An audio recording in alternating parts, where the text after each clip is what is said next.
Welcome to this week's edition of Ask John.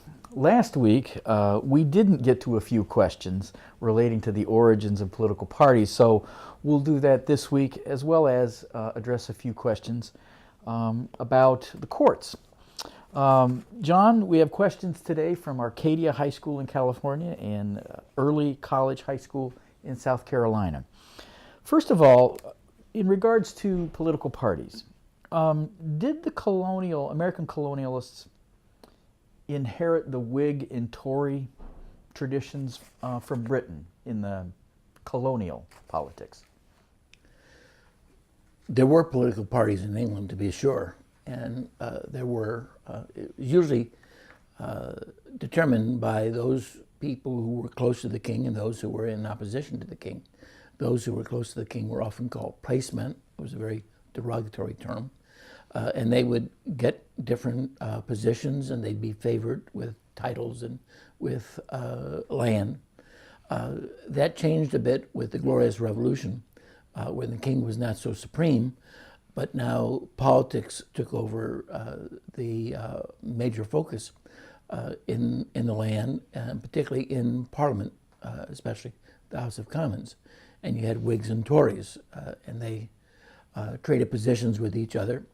Usually one was in favor with the king and the other was not, but they had more traditional kinds of roles. That is, they appealed the commoners, they appealed to their constituency to get elected, and so that was more important. In colonial America, you had that older tradition. That is, you had the placemen there that were allied to the governors. And so that old system before the Glorious Revolution in England.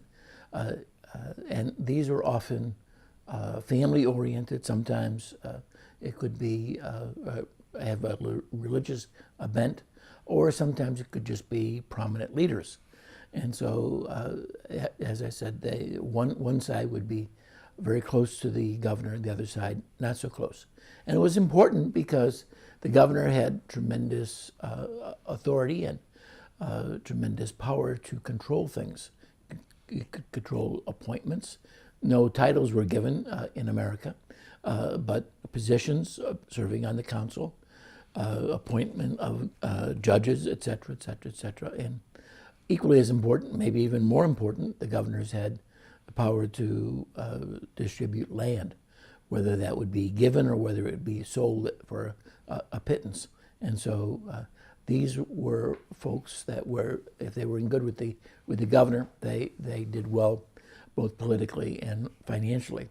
And so that's what political parties were largely based upon in colonial America. And it was often a family thing, but sometimes had a religious connotation to it as well. These are not the kind of parties that we think of as today, from top to bottom and having conventions and things of that nature. Political scientists often will refute the fact that there were political parties in colonial and revolutionary and early America. The fact of the matter is, however, there were parties. They just were in sort of a very primitive state, but the folks who lived at the time felt, in fact, that there were parties. Well, that leads us then to the American Revolution, John.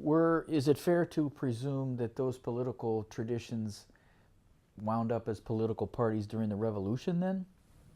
Oh, absolutely. But obviously the American Revolution is a very significant event going on at the time, and it has tremendous overtones in the politics of every single colony that becomes a state. So first of all, most of the royal governors are going to leave on their own accord or intimidated and forced to leave, and with them many of their followers. More loyalists left America during the American Revolution on a per capita basis than Frenchmen left France during the French Revolution. And so we lost a large segment of American society, and these were the political leaders of colonial America, and they're gone. And so what happens is you have the opposition, particularly if we're looking at the period of imperial crisis from the 1760s to mid-1770s. And so there you have an in party and an out party. Sometimes it's a matter of luck. In New York, there are two parties. They're based upon family. The Delancey family in the one side, and the Livingston family. These are very broad families, and they have other families naturally connected with them. They're in and out of power at different times. It just so happens at the end of the Revolutionary crisis, when independence is about to be declared, the Delancey family is in power, and they're supporting the king's efforts to restrict the Americans, and the Livingstons are on the outside. Thus, the Livingstons become the Patriots, the Whigs, and the Tories, the Delanceys are the Tories, and for the most part, the Delanceys leave, and the Livingstons stay, and they're in control. Now, the Livingston family is made up of three major factions, and so they're not a unified body by any means. And then the whole Patriot wing of the colonial times then fractures into different parties with different leaders as their focus points. And you get Philip Schuyler as one of the leaders. He's a very prominent Albany landholder, becomes father-in-law to Alexander Hamilton. And then on the other side, George Clinton becomes the leader of the more populist group, and that becomes the party split then. Instead of Livingstons and Delanceys, now it's the Clintonians and the anti-Clintonians. The anti-Clintonians are led at first by Philip Schuyler and then led by Alexander Hamilton. But the fact of the matter is they are parties there in New York, and you can see a real party structure. I look very closely at the political involvement, the party involvement when the election took place for the state ratifying convention. And you can see the leadership in New York City sending out instructions to the lieutenants in different counties and different precincts. And they're talking about what's best for their counties and how to rectify internal squabbles. The Livingstons have a real difficult time in Columbia County, and Schuyler comes down to try to soothe that animosity among the Livingstons. So there is a party structure, and it has a hierarchy that's there, although it's not what we consider as parties today. I'm also thinking about maybe Pennsylvania. I know there were some tremendous political discussions during and immediately following the Revolution. So perhaps you could talk about the politics of Pennsylvania during this time. Well, colonial Pennsylvania was torn by religious controversies, and you have on the one side the Quakers, who are very prominent in politics, and the Presbyterians on the other side.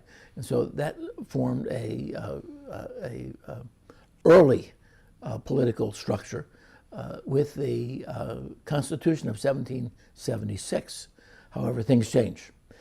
Thomas Paine, in Common Sense, advocated that the new states should form very, very democratic governments, preferably with unicameral assemblies, and maybe even no governors.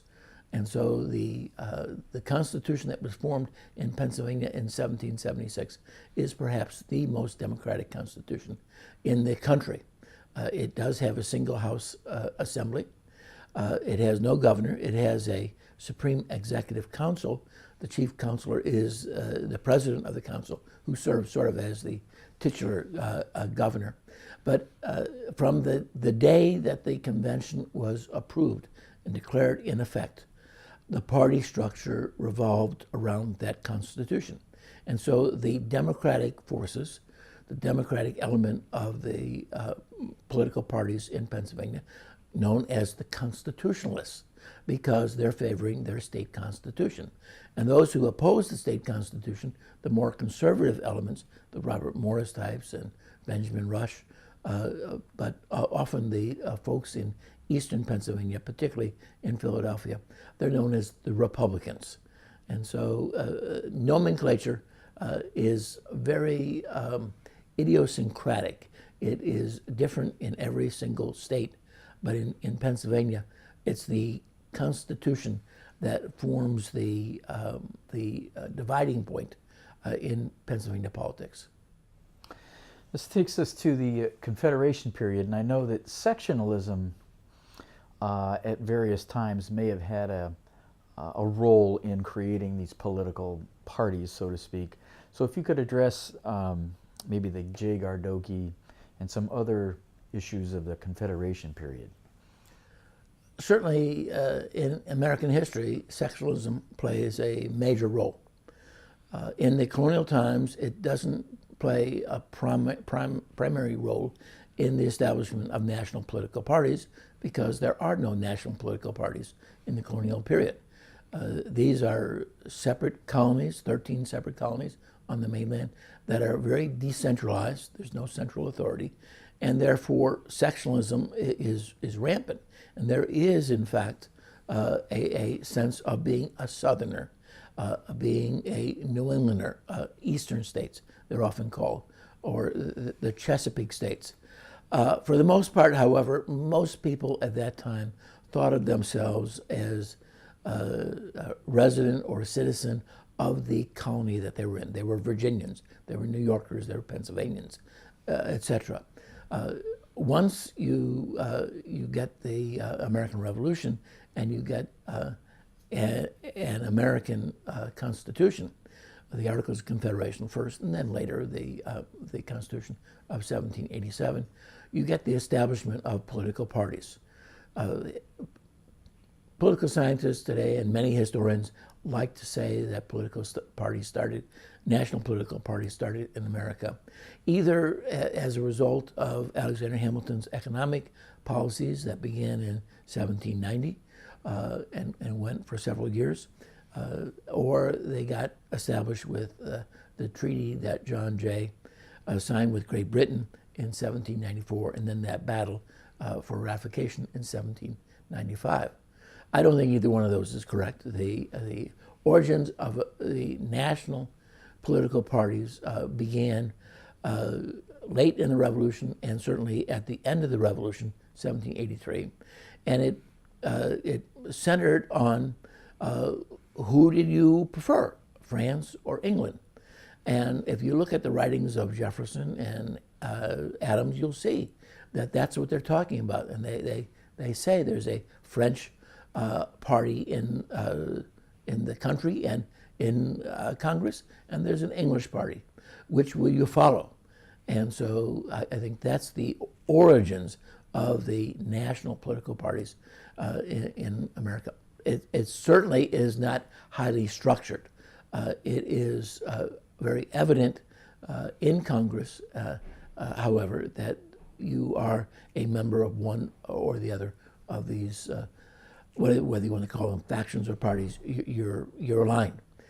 Now, that continues as we go on. Never is sectionalism abandoned. Sectionalism is still there, and but the party structure is not necessarily based upon sectionalism.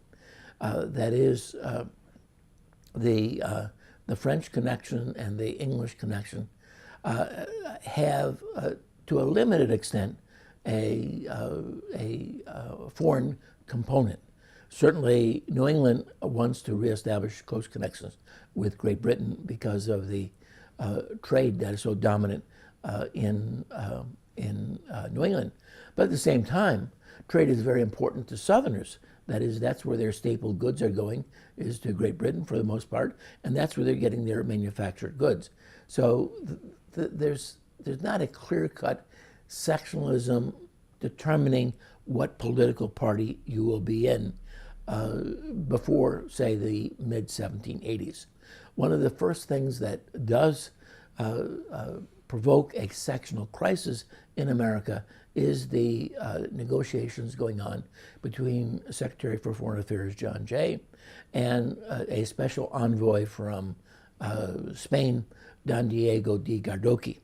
And they're discussing, this is an ongoing discussion, began when Jay was our minister to Spain in 1779, 80, and 81. And even when he was reappointed then reassigned to Paris to be one of our negotiators, he continues negotiating with the Spanish minister to France. And Jay and that Spanish ambassador are discussing the same terms. The borderline between Spanish colonies and America, the right to navigate the Mississippi River, and a commercial treaty. These are all concerns that the Americans and the Spanish have with each other. And so that discussion continues in America, and Jay is involved, and he's instructed by Congress to retain the right to navigate the Mississippi, which is in the Treaty of Paris with Great Britain and the United States. It's a little bit bizarre because neither one of those two countries have control of the Mississippi for the lower 150 miles. The Spanish control both the east and the west bank of the Mississippi, and yet the British and the Americans agree that they should have the right to navigate. The Spanish have different ideas, and the Spanish announced in 1784 that the Mississippi is no longer available for Americans to navigate. So they're discussing that. They're also discussing a commercial treaty. The Treaty of Paris wasn't so well received by the Spanish, especially when it was divulged that the Americans had a secret provision in the treaty. And that provision, in agreement with the British, was if the British captured Florida, and that would include not only East Florida that we think of today, but West Florida, which is the lower parts of Alabama and Mississippi and Louisiana. If Britain captured those lands from the Spanish, then the border would be further north. But if the Spanish, who had defeated the British in those Florida territories, retained possession of Florida, and after the war, then the border between America and Spanish Florida would be further south. So the Spanish were not happy when they discovered that secret provision. Jay and Gardoqui are discussing the navigation of the Mississippi. It's the most difficult part of their negotiations. Congress had determined in 1781 to give up the right to navigate the Mississippi. And in fact, James Madison wrote to John Jay, our minister, and told him to give it up, to tell the Spanish we would not navigate the Mississippi. Jay refused to do so. And he said to do so would guarantee a future war between the United States and Spain. So he did not give up the right to navigate when he was in Spain himself.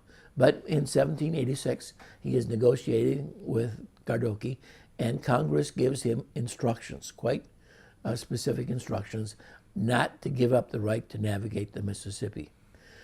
Jay goes back to Congress secretly and says, I can't get it. I can't get a commercial treaty, and I can't retain the right of Americans to navigate the Mississippi. The Spanish will not give in.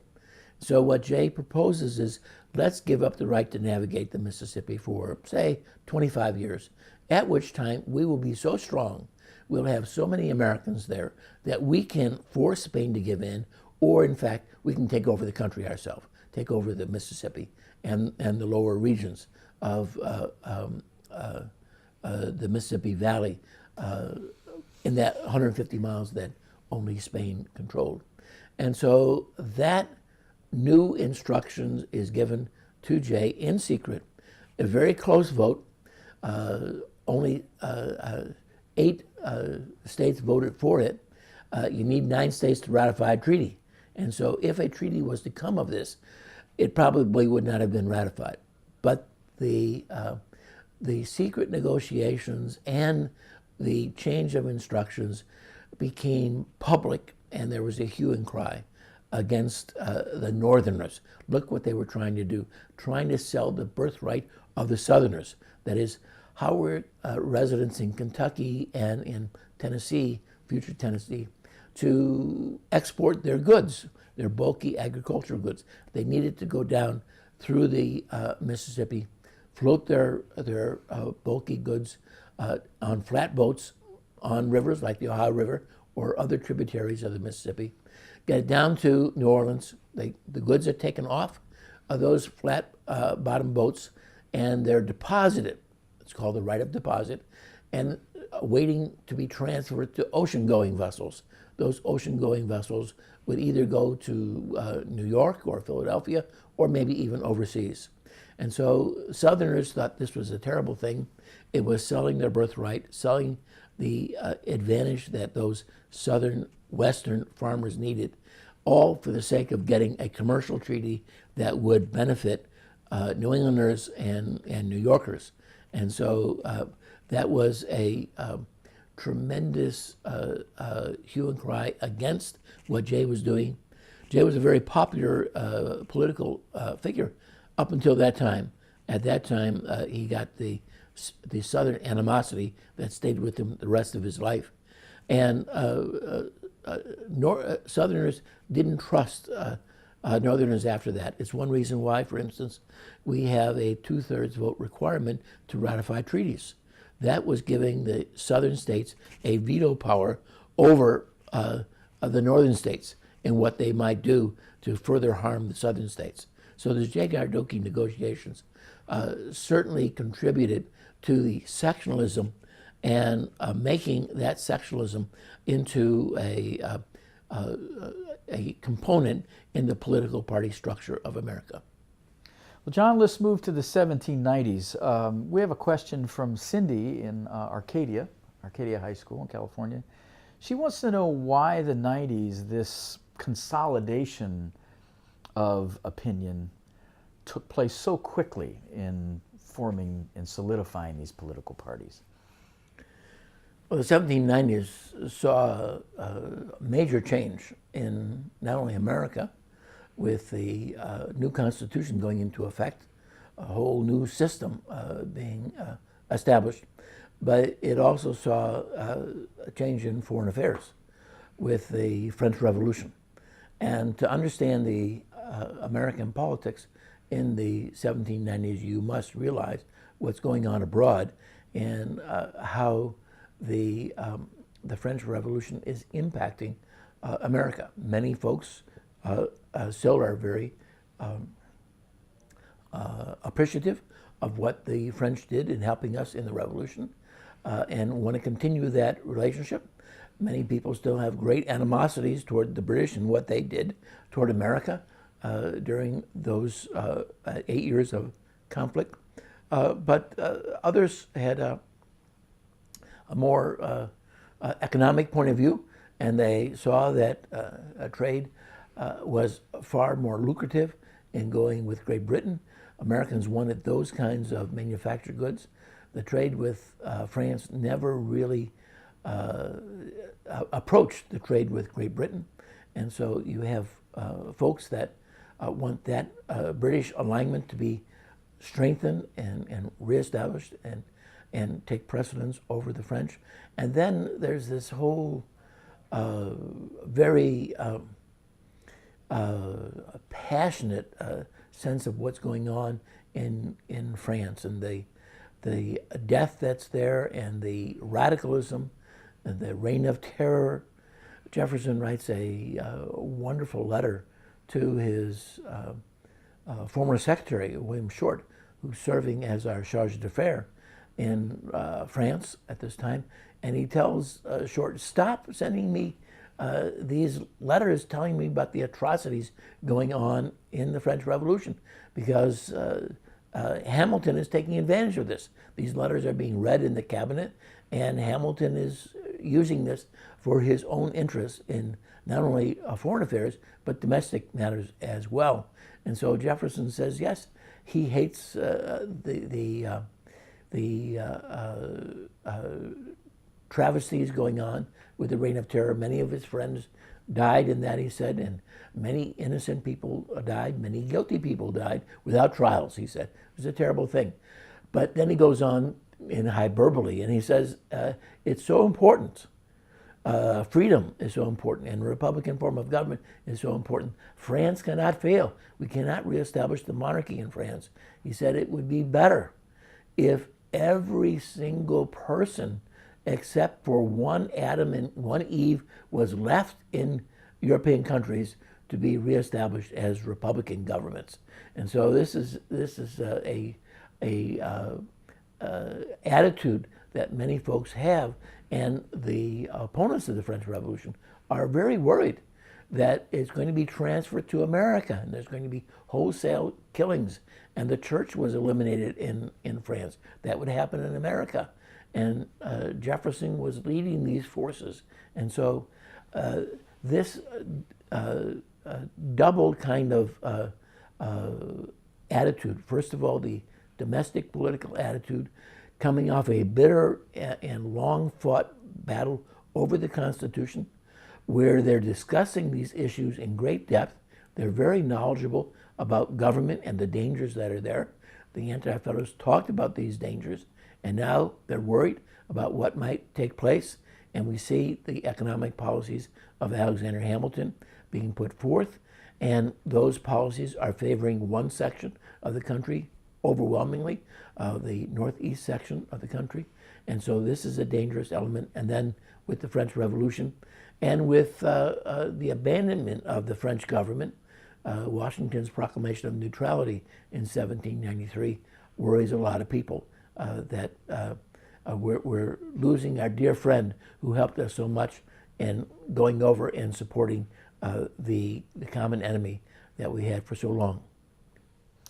Well, I think Cindy from Arcadia has another really good question. I mean, so many of the founders didn't like political parties, but why is that so, given the fact that it seems like they're inevitable? Well, the political parties had a bad name, and primarily because they were thought to be corruptive.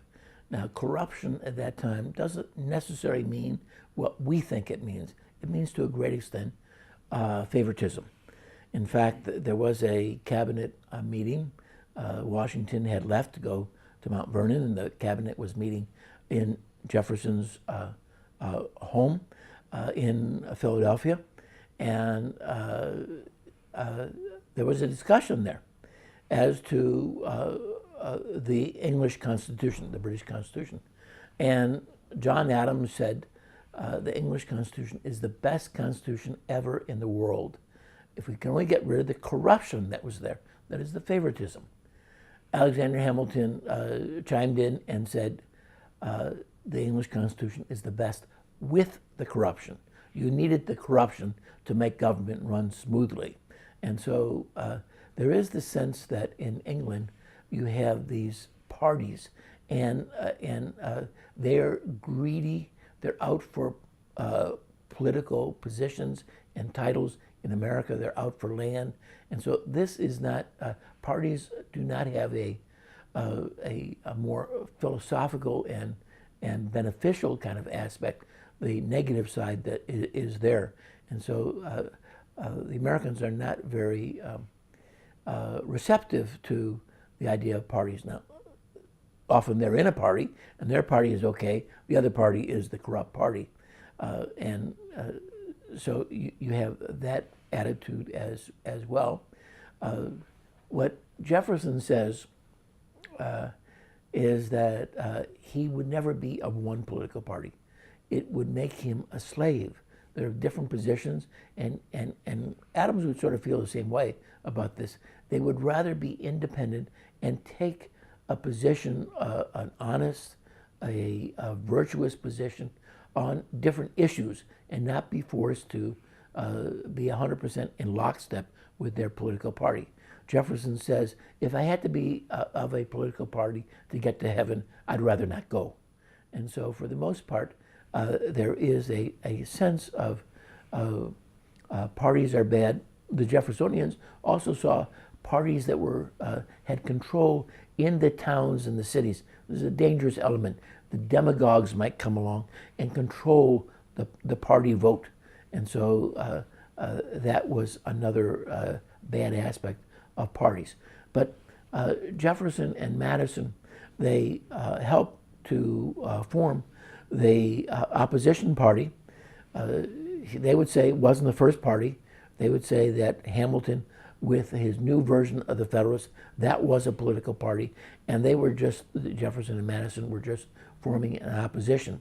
And what Jefferson said in a wonderful letter, he said that if it was only for greed, it's immoral to be part of a political party. But he said, in this particular situation, it would be immoral if we didn't take a position and oppose the Hamiltonians and what they wanted. Later in life, Jefferson said, no matter what the parties are called, there's always been two parties in politics, not just in America, but in all of world history.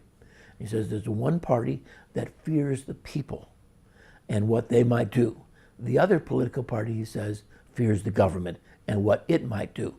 And so it seemed to the founders, I would say, that although they at least outwardly opposed political parties, they realized the inevitability of them, and for the most part, they accepted that and maybe even became the leaders of the party, although they tried to stay away from the corruptive aspects of those parties.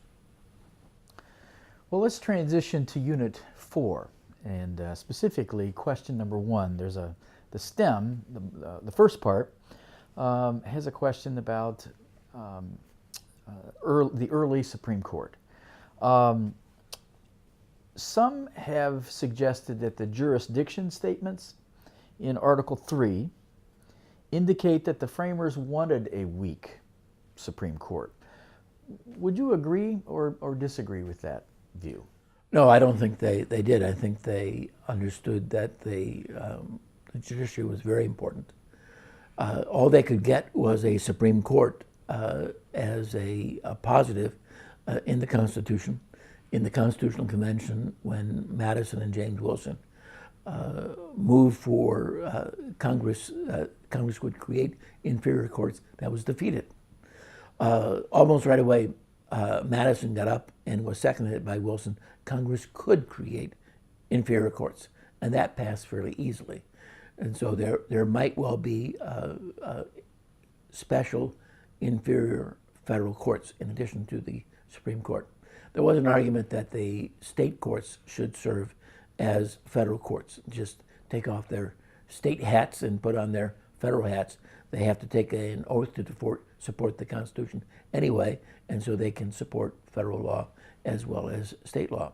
But I think there was the sense that you needed a strong federal court, and all you had for sure was going to be a Supreme Court. The Congress would determine what other courts might well be established. But the provisions that were specified as original jurisdiction were quite significant, I would think. If you look at them, to consider cases involving ambassadors, to consider land cases between states, cases between citizens of other states. And so anytime there's a potential conflict between states or the citizens of those states, the Supreme Court might come into play here with original jurisdiction. But everyone realized the Supreme Court could not handle all federal cases, and so there was a need for inferior federal courts as well. And so I think they understood the importance of the Supreme Court. And if you look at George Washington as president, and you look at the appointment letters and the tremendous effort that he put in to the appointment of the first 6 justices of the Supreme Court, you see how important it was. And he says over and over again that this is the linchpin of the Constitution. Madison says the same thing. And so they understand the importance of the judiciary and they realized that this was going to be a determining factor whether the new Constitution was going to succeed or not. Well, let's turn to Marberry then. Should we consider the Marberry decision an important piece in this evolution of the court's power? Marberry is a difficult case to fully comprehend.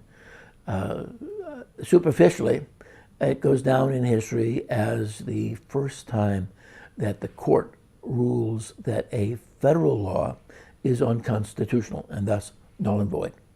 The court has already decided on several occasions that state laws are unconstitutional, as they violate either the Constitution or a federal law or a treaty, and therefore those state laws are unconstitutional. No one doubts that, given Article 6 of the Constitution, the Supremacy Clause. The question then is, can the Supreme Court, can federal courts, but particularly the Supreme Court, strike down a federal law? And there is no specific provision in the Constitution that covers that. And so Alexander Hamilton, in the Federalist number 78, gives the justification for judicial review. And in the Federalist number 81, he says it in a very abbreviated statement, saying that the nature of a written constitution is that the judiciary would be empowered to determine what is constitutional and what is not. And so that Federalist point of view is there. In fact, Anti-Federalists agree with it as well, that the courts will have that power. On various occasions in the 1790s, the Supreme Court looked at the constitutionality of various acts, probably on a half dozen occasions. And in every single case, its opinion was we have to be absolutely positive before we make such a major move. And in every case, they said, we're not positive, and they allowed the law to stand.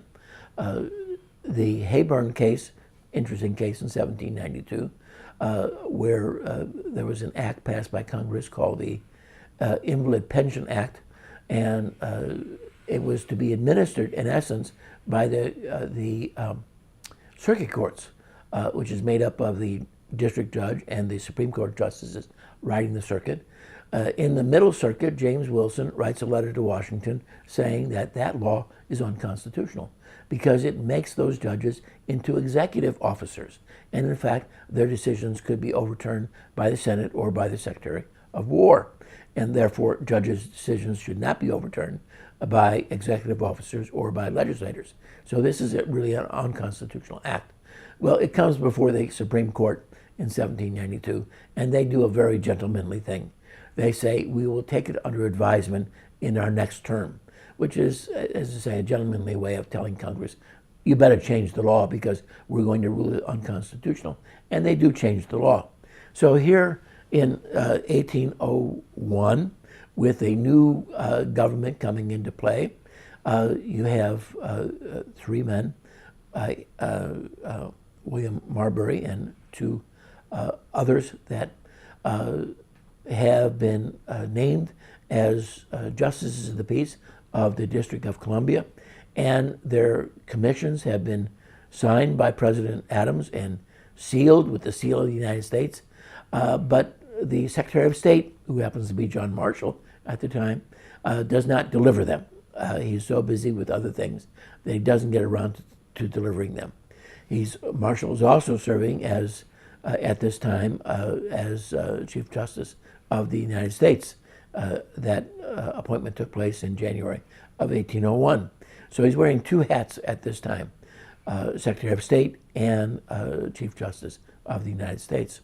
And so when Marshall leaves the office of Secretary of State and Jefferson becomes president, he comes into the office and he sees that these commissions are there ready to go out, and instead of delivering them, he throws them away.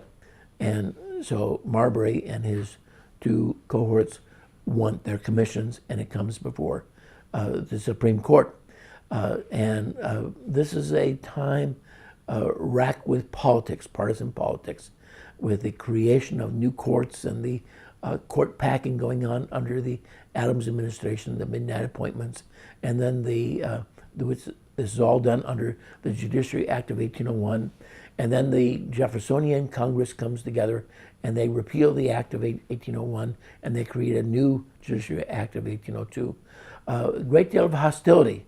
Jefferson refers to the revolution in favor of government that took place, a revolution in favor of liberty in the government of the United States. That is the president, the vice president, the Senate, and the House of Representatives, all but the judiciary. And the judiciary is made up of Federalists, the opponents of this new incoming party. And so he's not going to deliver these commissions to Marberry and his cohorts. There were over 40 justices of the peace, a name for the District of Columbia. In the end, Jefferson appoints 24 of those 40-some.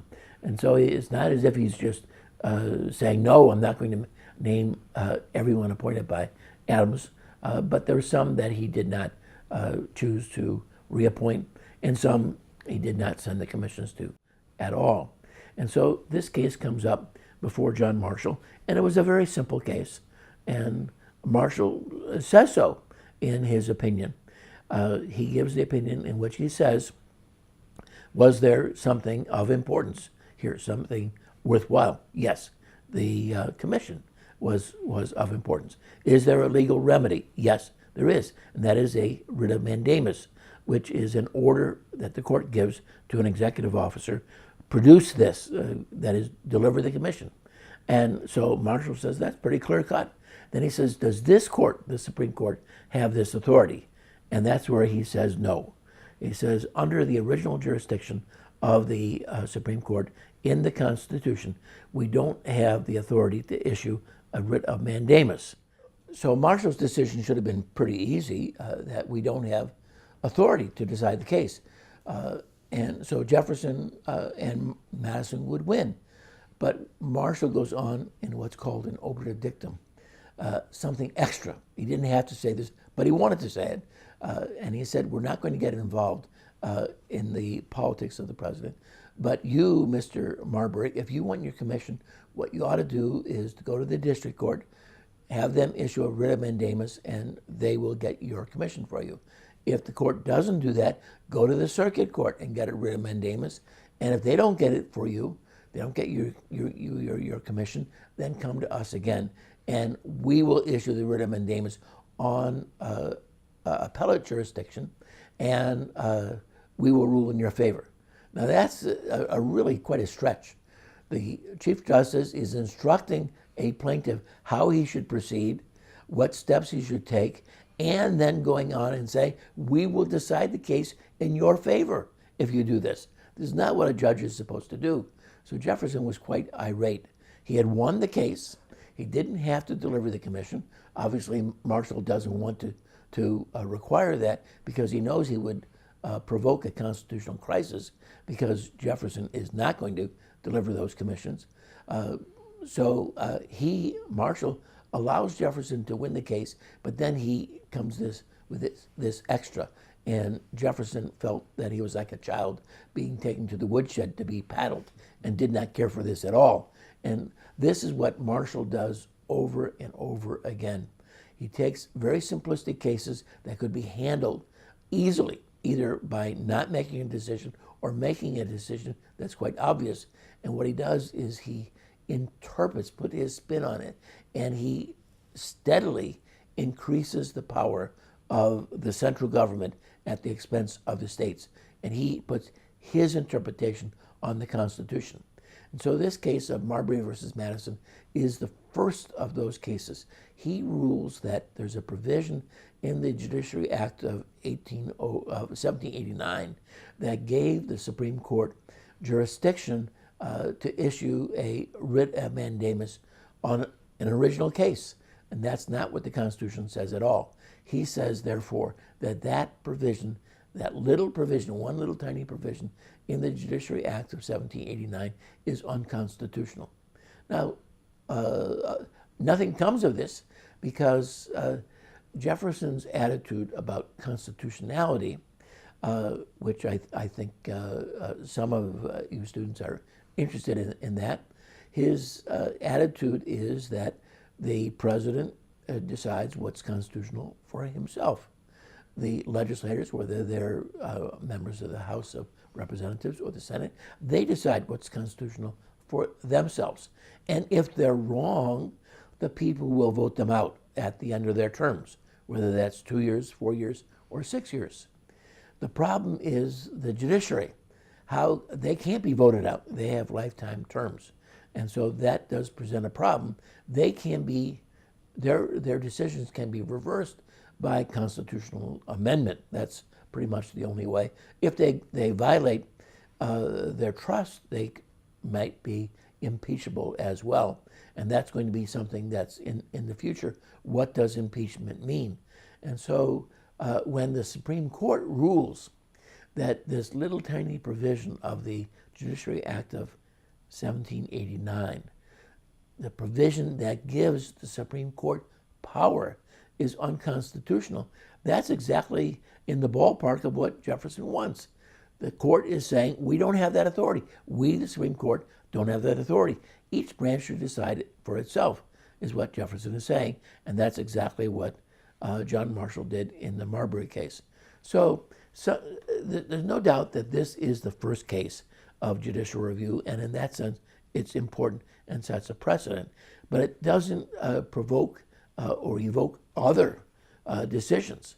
There's only one other case of judicial review before the Civil War, and that's the Dred Scott case in 1857, which rules that the Missouri Compromise was unconstitutional, a measure that was long since dead. And so these are two very insignificant cases as to what the issue was involving judicial review, but in the sense of establishing a precedent for judicial review, it's very, very important. Looking at the politics of the time, it was a dreadful situation. As much as John Marshall wanted to keep the court out of politics, just the opposite happened. On the day that the Marberry decision was made, and you all know that was done in 1803, the case came up in 1801. It was delayed, partly because the Judiciary Act of 1801 only changed the whole nature of the judiciary. That was then altered going back to the original Supreme Court in the Judiciary Act of 1802, which also provided that the court would only meet once a year.